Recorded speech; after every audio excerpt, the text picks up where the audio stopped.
உலகத் தமிழர்கள் அனைவருக்கும் என்னுடைய பணிவான வணக்கம்.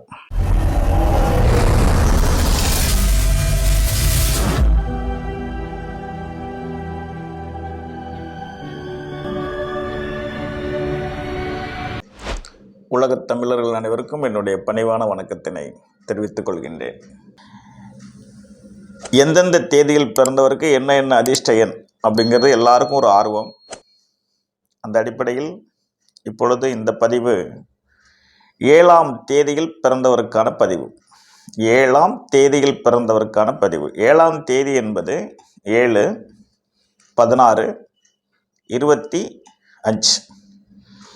இந்த தேதியில் பிறந்தவர்களுக்கு 7 எண் ஆதிக்க எண்ணாக இருக்கும். ஆதிக்க எண்ணுன்னா நம்மளை ஆளுமை பண்ணுவதுன்னு அர்த்தம். இந்த தேதியில் பிறந்தவருடைய டேட் ஆஃப் பர்த்தை முழுமையாக கூட்டி பார்த்தீங்கன்னா வேற ஒரு எண் வரும். அபூர்வமாக இருக்கும். 7க்கு 7, 1க்கு 1, 2க்கு 2ன்னு அபூர்வமாக இருக்கும். அப்படி உள்ளவர்கள் தடுமாற்றம் அடைய தேவையில்லை. ஏன்னா ஒரே எண்ணெய் அதிர்ஷ்ட எண்ணை பயன்படுத்திக்கலாம். இப்போ 7ஆம் தேதி பிறந்தவங்க எல்லாம் கூட்டி 1 வரலாம், அல்லது 5 வரலாம், 6 வரலாம். இந்த மாதிரி ஒரு எண் வரும்போது அந்த எண்ணுக்கான அதிர்ஷ்ட எண்ணையும் நீங்கள் எடுத்துக்கலாம். ஏன்னா நான் எல்லா எண்களுக்குமே அதிர்ஷ்ட எண் சொல்லியிருக்கேன். அந்த அடிப்படையில் 7ஆம் தேதி பிறந்தவருக்கான அதிர்ஷ்ட எண் தான் சொல்ல போகிறோம். ஆகவே 7ஆம் தேதி பிறந்தவர்களுக்கு 1, 2, 7 இது அதிர்ஷ்ட எண். 1, 2, 7 அதிர்ஷ்ட எண். அப்போது 1, 2, 7 அதிர்ஷ்ட எண் அப்படிங்கிறத நம்ம என்னென்ன விஷயங்களுக்கு பயன்படுத்திக்கலாம் அப்படின்னு சொன்னால், 2 வீலர் அதுக்கு அதிர்ஷ்ட எண்ணாக நம்ம வாங்கிக்கலாம். நீடித்த பயன் தரும். கார் வாங்குகிறோம், பெரிய பணம் போட்டு கார் வாங்குகிறோம். வாங்க முடியாதவர்கள் தயவு செஞ்சு என்ன தவறாக எடுத்துக்க வேண்டாம். வாங்க முடிந்தவர்கள் வாங்கும்போது சொல்லுவாங்க, குதிரை வாங்கியாச்சு சாட்டை வாங்கலையா அப்படிம்பாங்க. குதிரையே வாங்கியாச்சுங்கும் போது ஒரு அதிர்ஷ்ட எண் வாங்கி வச்சா அந்த வாகனம் விபத்துக்களுக்கு ஆளாகாது, நீண்ட நாள் உழைக்கும், நல்ல பாதுகாப்பாகவும் இருக்கும். அப்போ காருக்கு அந்த எண்ணை பயன்படுத்திக்கலாம். வீடு கட்டணும் அப்படின்னு சொன்னால் அதுக்கு எண்கள் இயற்கையாக கவர்மெண்ட் கொடுக்கும் வரிசைப்படி. ஆனால் நம்ம வீடு வாங்கினோம் அப்படின்னா அதிர்ஷ்ட எண்ணாக பார்த்து வாங்கிக்கலாம், தவறில்லை. நம் வாழ்க்கைக்கு நாம் பயன்படுத்தக்கூடிய எண்கள் சரியானதாக இருந்தால் அந்த பொருள், அந்த ஸ்தாபனம் பெரிய வெற்றியை தரும். அதே போல் ஒரு காரியங்களை செய்வதற்கு நாட்கள் தேர்வு செய்ய வேண்டும். எண் போலவே நாட்கள். அதுதான் எண்ணென்ப ஏனைய எழுத்தென்ப இவ்விரண்டும் கண்ணென்ப வாழும் உயிருக்கு அப்படின்னு வள்ளுவர் கூறியிருப்பார். எண்ணும் எழுத்தும். அப்போ முறையான கருத்து எண்ணென்ப ஏனைய எழுத்தென்ப என்பதற்கு பொருள் ஜோதிடத்தையும் எடுத்துக்கொள்ள வேண்டும், எண்ணையும் எடுத்துக்கொள்ள வேண்டும். எண்ணும் எழுத்தும் என்பது இந்த இரண்டும் தான். அந்த அடிப்படையில் நாட்கள் என்பது முக்கியம் அல்லவா? முக்கியமான ஒரு நபர்களை நாம் சந்திக்க செல்கிறோம் அப்படின்னா நாட்கள் என்பது ரொம்ப முக்கியம். அந்த நாட்கள் என்பது 1ஆம் தேதி, 10ஆம் தேதி, 19ஆம் தேதி, 28ஆம் தேதி. அதே போல் 2ஆம் தேதி, 11ஆம் தேதி, 20ஆம் தேதி, 29ஆம் தேதி. அதே போல் 7ஆம் தேதி, 16ஆம் தேதி, 25ஆம் தேதி. முக்கியமான காரியங்களை இப்போ ஒரு பத்திரம் பண்ணணும் அப்படின்னா அது நல்ல தேதி பார்த்து பத்திரம் பண்ணலாம். இடம் வாங்கி வீடு வாங்கினாலும் இடம் வாங்கினாலும் ஒரு பத்திரம் பண்ணக்கூடிய தேதி நல்ல தேதியாக செலெக்ஷன் பண்ணி செய்யலாம், நீடித்த பலன் தரும். புதிய நபர்களை சந்திக்க போகிறோம், நல்ல தேதி பார்த்து போகலாம். வெளி ஊர்களுக்கு செல்ல வேண்டும், நல்ல தேதியில் போகலாம். திருமணம் செய்ய வேண்டும், நல்ல தேதியை நாம் பயன்படுத்தி திருமணம் செய்யலாம். இந்த காரியங்கள்லாம் இந்த மாதிரி தேதிகள் நாம் சரியாக செய்யும்போது மிகப்பெரிய வெற்றியை தருகிறது என்பது பண்டிட் சேதராமன் ஐயாவுடைய மிகப்பெரிய பல ஆண்டுகள் ஆராய்ச்சி. அப்படி ஆராய்ச்சி செய்ததுக்கு பிறகு தான் அவர் அந்த புக்கை வெளியிட்டார்.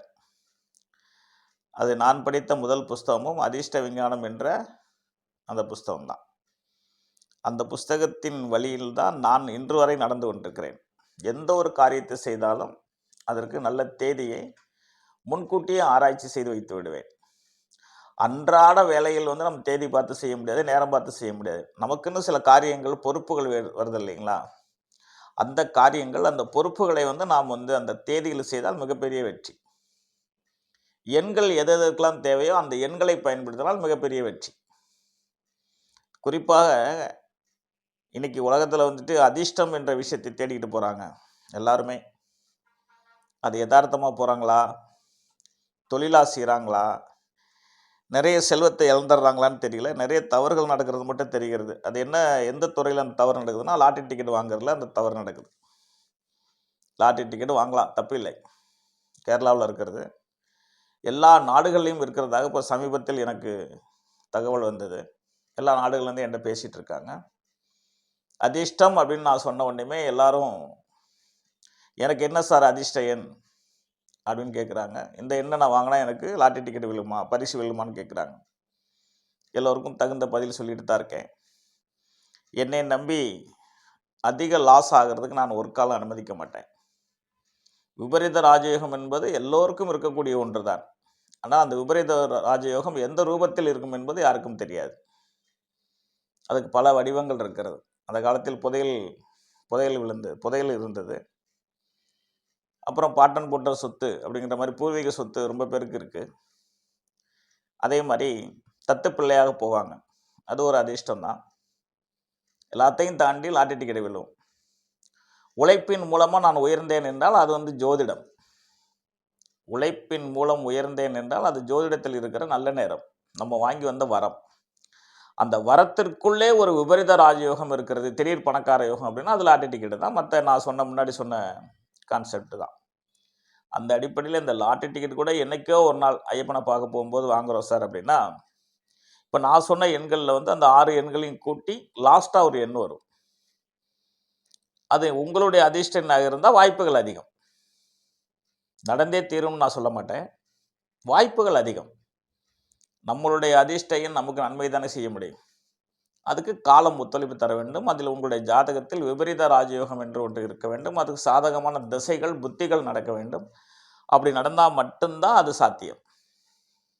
ஆகவே 7ஆம் தேதியில் பிறந்தவர்கள் நான் கூறிய அதிர்ஷ்ட எண்களை பயன்படுத்தி, அதிர்ஷ்ட நாட்களையும் பயன்படுத்தி உங்கள் வாழ்க்கையில் வெற்றி பெற வேண்டும் என்று வேண்டி விரும்பி கேட்டுக்கொள்கின்றேன். எல்லோரும் எல்லா நலன்களும் பெற்று வாழ அன்னை பராசக்தியிடம் வேண்டிக் கொள்கின்றேன். இது உங்களுக்கான பதிவு. பயன்பெறுங்கள், வெற்றி பெறுங்கள். வாழ்த்துக்கள். வாழ்க வளமுடன். நன்றி, வணக்கம்.